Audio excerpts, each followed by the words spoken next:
Y'all heard of the 28th Amendment, right?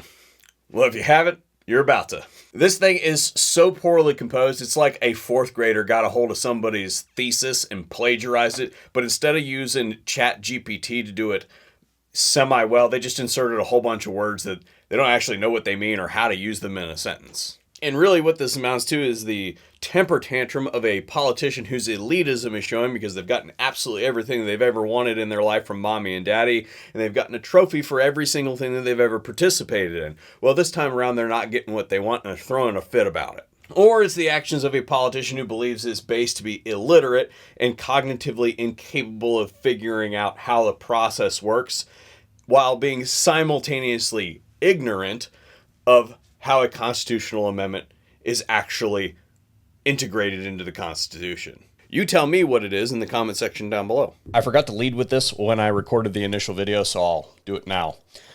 Gun control is a losing ideology. You can see it every single day in public perception and in the courts. And if you agree with that message, then I will ask you to please interact with the video in some way. We are getting no help from the YouTube algorithm, the gatekeepers of the public opinion in our society. If you think that this is something that other people need to hear, then please push some of those buttons down below, leave a comment. It signals to the machine that more people need to see this video. Thank you very much for your support. Today's video is brought to you by XS Sights. They're the sight company that I choose to outfit most of my defensive weapons with. They make a wide range of different sights, but the ones that I gravitate towards mostly are their big dot sights. It uses a low V-notch sight for high visibility, fast pickup, and a giant dot out in front so that you can't miss it when you're trying to put it in center of mass. That big dot is composed of a photoluminescent ring that charges up under ambient lighting conditions. But never fear, if you never see the light of day, you live under a rock, or you're one of the people who doesn't use big dot sights at this point in time, then never fear, there is a tritium vial in the center of it so that it glows regardless of the lighting conditions. Those elements are central to all of their sight configurations, so if you enjoy being wrong about big dots and you want to use something else, then there's a sight out there for you. And special thanks to them for sponsoring the channel. I think it's both and a complete waste of time besides. And to explain to you why, we're going to recap what it takes to ratify a constitutional amendment.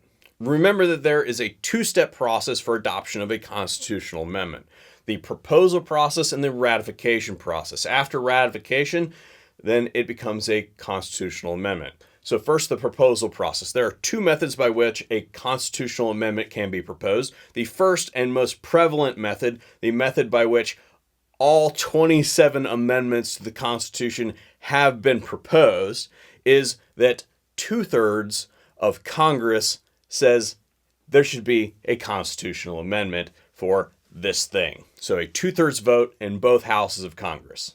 The founders of this nation recognized the potential of a consolidated central power to become apathetic to the needs of the individual states.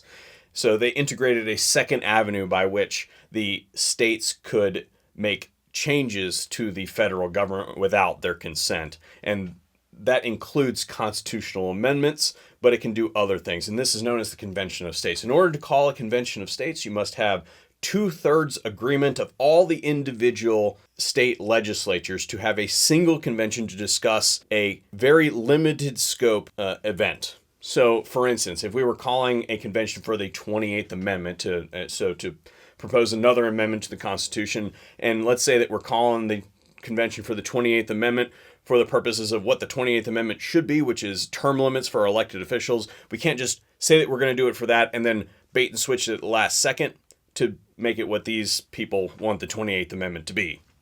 That would be outside the scope of the Convention of States, and then it would be reviewed by the Supreme Court, and they would more than most likely be looking for any way to scrutinize a Convention of States and invalidate its response. So there are checks in place.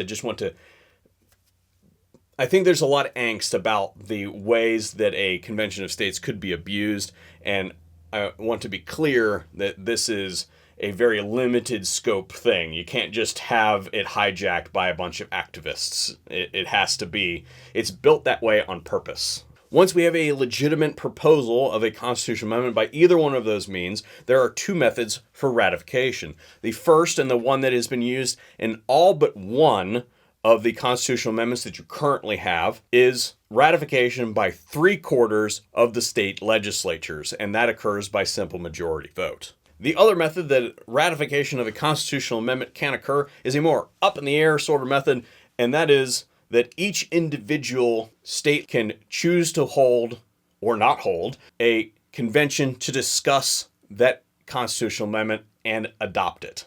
If 3/4 adopt that amendment, then it is then integrated into the United States Constitution. So you can see that the milestones to change the Constitution are intentionally made difficult.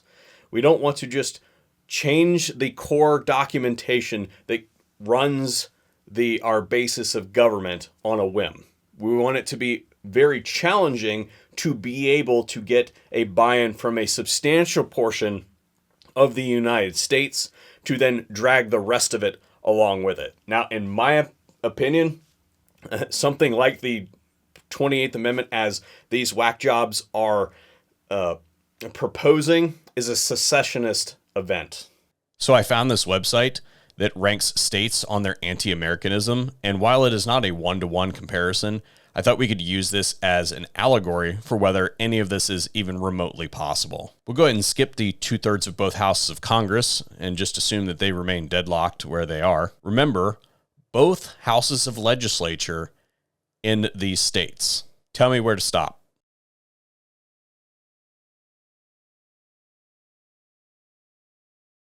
Sound off in the comment section down below where you thought it stopped. This is where I'm calling it.